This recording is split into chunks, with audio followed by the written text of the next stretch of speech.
వచ్చిండు నాయనా శంకర నీకేమి తెలియదు నాకు కూడా కలిగి తెలవాలి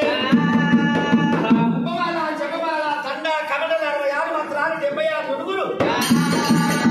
నాలుగు మంత్రం చదివాలని నా పొట్టలో ఎంతే తల్లి కడుపులో ఉంటానది ఆ శంకర్ దగ్గర ఏమేమి ఉండేది సగం బాగా ఎప్పుడు కోరుకున్నాను సగం బాగా కోరాడు బిడ్డ పర్వాలేదన్నాడు శంకరుడు అత్తవాళ్ళ గడ్డ ఇచ్చిండు చిత్రకన్ను సగం ఇచ్చిండు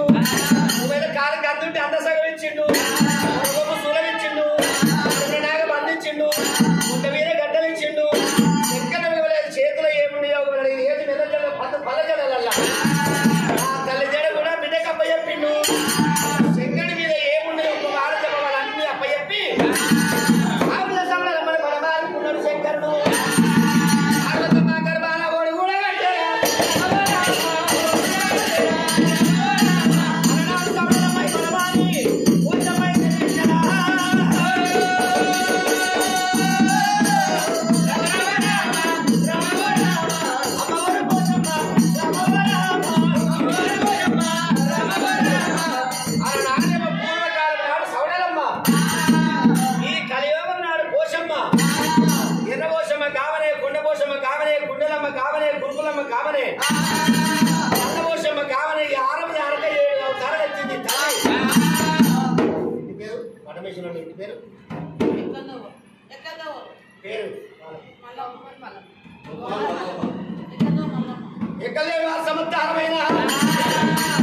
మల్లమ్మ వాళ్ళ కొడుకులకు బిడ్డలకు తోటికి పడిగెత్తి కొల్లారి బండ్లు కట్టి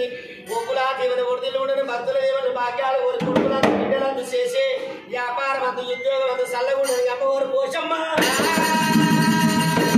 అలనాడు యాగములు ఆడేమో సౌడలమ్మ ఇలా కలియుగములనే అమ్మవారు కలియమాత పోషమై పుట్టింది కాబట్టి పోషమ్మకు పచ్చరంగుల పడవ కొట్టినము అమ్మవారికి ఒలకంగా వడివాలు పోసి జోడి ఆటలు తీసుకొచ్చి మడికాలు పెట్టి పచ్చరంగుల పటము కొట్టి అచ్చముచ్చాల చేత పట్టి అచ్చంతలు వేపించి అలా అష్ట కష్టాలు దూరం కావాలి పాపాలు పరకము కావాలి ఆదివాడు బాంధవుడు భగవాను సుట్టము కావాలి ఇలా అడవిలో జీవనార్థి వారి జీవనం ఒక్కటే అంటారు ఎక్కలే వారి సమత్తాన చల్లగుండని అచ్చముచ్చాల చేత పట్టి